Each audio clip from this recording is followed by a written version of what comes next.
মনে হচ্ছে। চুরি, ছিনতাই, পকেটমারি এইসব ধান্দা বন্ধ কর, তাহলে তো আর তোকে ধরার জন্য সারা রাত জঙ্গলে পাহারা দিতে হয় না। ছোট বাবু, আপনি ঠিক কথাই বলেছেন।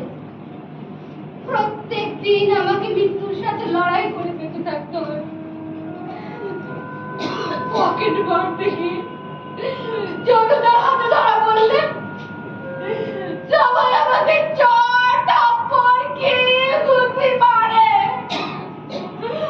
হাতের চোখ বেটা হয়ে বাজারে কিছু কিনতে গেলে জনতার চর পকেট মার বলে চিৎকার করে আমাকে মারতে দেয়। একটি মারের জন্য কেউ জিজ্ঞেস করে না বাসন্তী কেন এই জগতে দিদিকে বাসন্তী, নিজের প্রতি আমার ঘৃণা ধরে গেছে। এই অভিশপ্ত জীবন নিয়ে বেঁচে থাকতে মন আর চায় না।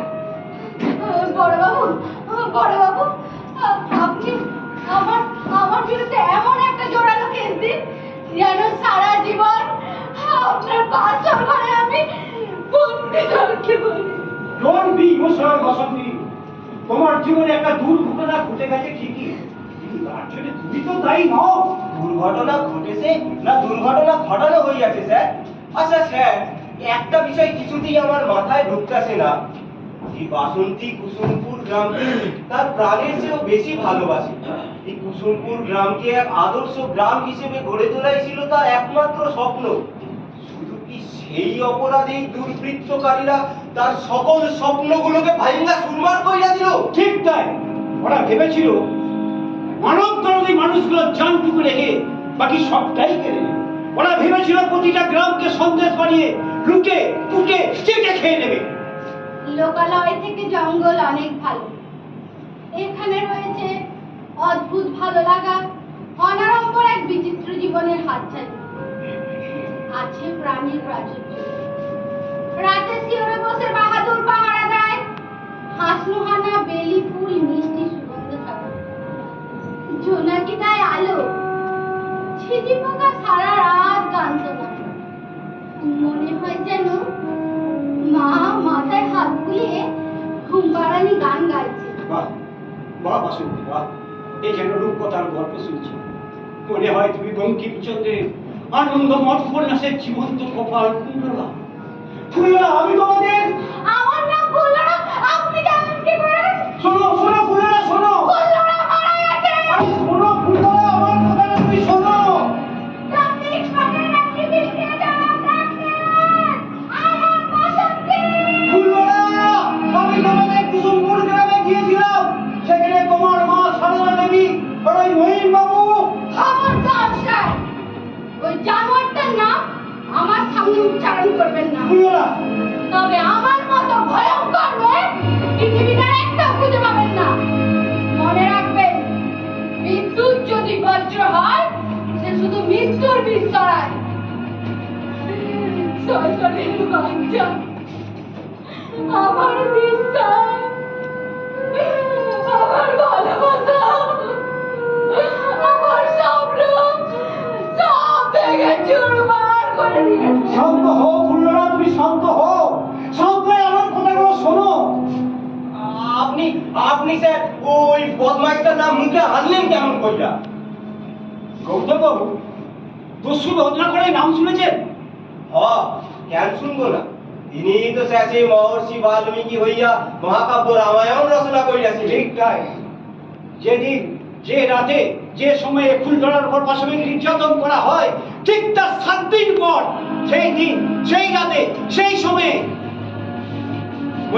মহিমের বাইক দুর্ঘটনায় মহিমের বাবা তুইন সামন্ত মারা যায়। মহিম গুরুতর আহতে হাসপাতালে ভর্তি হয়। পরে তার একটা পা কেটে বাদ দিতে হয়। আইনের চোখে ফাঁকি দিল, ওই কালিয়াতে মায়ের চোখে সে ফাঁকি দিতে পারেনি। তাই দস্যু রত্নাকর থেকে মহিম এখন বাল্মীকি। কোথায় স্বর্গ কোথায় নরক কে বলে তা বহুদূর। মানুষের মাঝেই স্বর্গ নরক, মানুষেতেই সুরাসুর। মা ফুলরা, মা ফুলরা, ফুলরা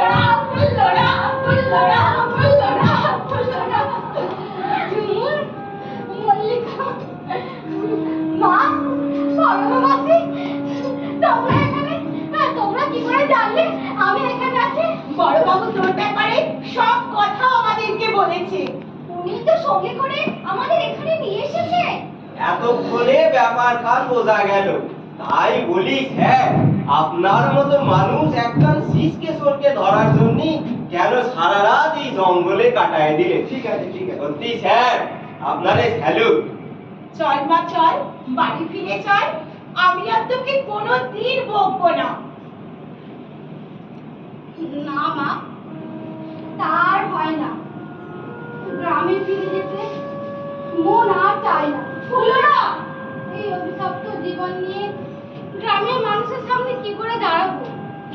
শহরে একা থাকা যায়, কিন্তু গ্রামের মানুষের সামনে একা, সে যে বড় কষ্টকর মা। গ্রামের মানুষের কথা আর বলিস না ফুল্লরা। এই সরলা যদি মুখ খুলে কুসুমপুর গ্রামের অর্ধেক মানুষ ঘরবাড়ি বিক্রি করে গ্রাম ছেড়ে পালিয়ে যাবে। আহ সরলা, সব জায়গায় সব কথা বলতে নেই। ন্যায্য কথা বলতে এই সরলা কখনো ভয় পায় না। শোন ফুল্লরা, তুই যদি কুসুমপুর গ্রামে না যাস, এই আমি গ্যাস হয়ে বসে রইল। দেখি কার ঘাড়ে কটা মাথা আছে, আমাকে এখান থেকে সরিয়ে নিয়ে যা। মহিমদাকে তার অপরাধের জন্য ঈশ্বর তাকে কঠোর শাস্তি দিয়েছে। একটা পাহাড়ে সে এখন ক্যাচের উপরে ভর দিয়ে হেঁটে বেড়ায়। যার সঙ্গে দেখা হয় তাকেই জিজ্ঞাসা করে, তোমরা আমার ফুল্লরার সন্ধান পেয়েছো? সে কেমন আছে, কোথায় আছে, আমাকে একটু বলো না গো। চল মা চল, বাড়ি ফিরে চল। নিজেকে কষ্ট দিয়ে আর আমাকে কষ্ট দিস না। যাবো মা, যাবো। তবে যাওয়ার আগে ওই সন্তান দিনাজের সঙ্গে একবার বোঝাপড়া করে যাবো। তাকে এখন কোথায় পাবি ফুল্লরা? খুনের কেসে বেঁচে গিয়ে সে এখন কারাগারে যাবজ্জীবন বন্দী। তার আমার অভিশাপ থেকে সেও মুক্তি পায়নি। রাম ছাড়া ওই রাঙা মাটির পথ থামলে কেন বাপ? রাম ছাড়া ওই রাঙা মাটির পথ মন ভুলাই রে। ওরে কার বাড়ি মন হাতড়ি, ওরে কার বাড়ি মন হাতড়ি, লুটিয়ে যায় ভুলাই আমার মন ভুলাই রে। রাম ছাড়া ওই রাঙা মাটির পথ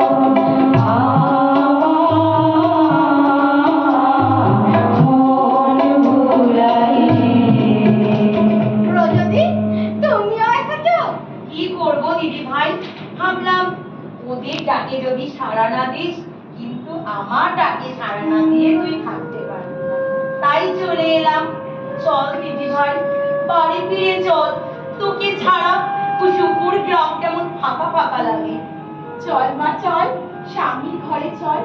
মহিম এক পা হয়ে বড় অসহায় হয়ে পড়েছে। যাবো মা, যাবো। কুসুমপুর গ্রামে আমার অনেক কাজ বাকি। প্রথমে বাবার নামাঙ্কিত প্রাথমিক বিদ্যালয় গড়ে তুলব, তারপর উচ্চ প্রাথমিক বিদ্যালয়। সমবায় সমিতির মাধ্যমে ঘরে ঘরে কুটির শিল্প গড়ে তুলব। স্বনির্ভর গোষ্ঠী গঠন করব, যাতে আমাদের গ্রামের সকল মহিলার হাতে কাজ থাকে। তাহলে তো আমাকে আর ঝিলের কাজ করতে হবে না, কি বলিস ফুল্লরা? সরলা মাসি, কোনো কাজ ছোট কাজই নয়, এটাও এক ধরনের কুটির শিল্প। হাজার হাজার পুরুষ মহিলা এই কাজের সঙ্গে লিপ্ত, শুধু নামটা একটু পরিবর্তন করতে হবে। এত সব করতে গিয়ে গাছের ফল চুরি করবি কখন? ব্রজদি, এই বয়সে আমি আর গাছে উঠতে পারবো না। একটা কথা বলছি, এদিকে শোনো, শোনো না। তুমি তো গ্রামে গ্রামে নেচে নেচে গান গিয়ে বেড়াও, ফল চুরি করার দায়িত্বটা বরং তুমি নাও। আমি? এইবার ব্রজ জব্দ হয়েছে, আর ফুল্লরার পেছনে লাফিয়ে যাবি। এরপর নিরক্ষরতা দূর করতে হবে, গ্রামে গ্রামে শিক্ষার আলো পৌঁছে দিতে হবে, গ্রামীণ হাসপাতাল তৈরি করতে হবে। কুসুমপুর গ্রাম হবে আমাদের এক আদর্শ গ্রাম। বাবারে বাবা।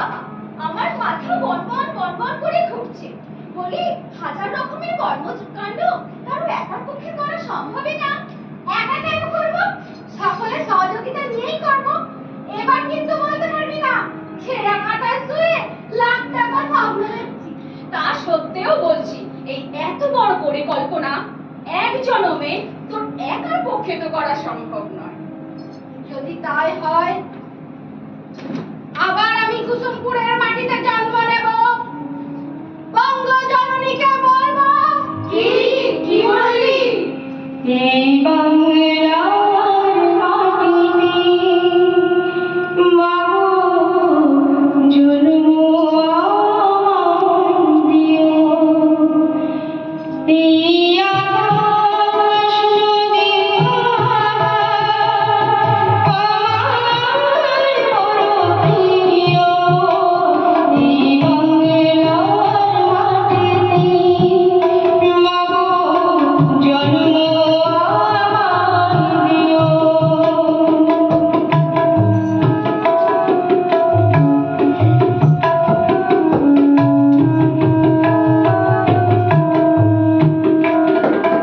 বারো মাসে তেরো পার্বণ বড় কোথায় আছি। মেঘের ঘটা দেখি এমন ময়ূরী কোথায় নাচি। কোথায় বলো এত সকল ধারে প্রীতি দোলে। কোথায় এমন হাসি শিশু সুখী মায়ের কোলে। কোথায় বড় পল্লী মধুর এমন কমনীয়, এই বাংলার মাটিতে মাগো জন্ম আমায় দিও। অমানবিক যন্ত্রণার অবসান ঘটিয়ে ফুল্লরা অবশেষে কুসুমপুর গ্রামে তার স্বামীর বাড়িতে ফিরে যায়। বাহাদুরের কথা আপনাদের মনে আছে তো? অনেক চেষ্টা করেও ফুল্লরা তার সাথে কুসুমপুর গ্রামে বাহাদুরকে নিয়ে যেতে পারেনি। বাহাদুর একটা দেশি কুকুরের নাম। তার ছিল ভাষায় যাকে কুত্তা বলে ডাকা হয়, কিন্তু আরো একটা সামাজিক দায়বদ্ধতা এবং কর্তব্যবোধ আছে। আবার যদি জল্লাদের অত্যাচারে কোনো হতভাগিনী ফুল্লরাকে জঙ্গলে আশ্রয় নিতে বাধ্য হয়, তাকে পাহারা দিতে হবে তো।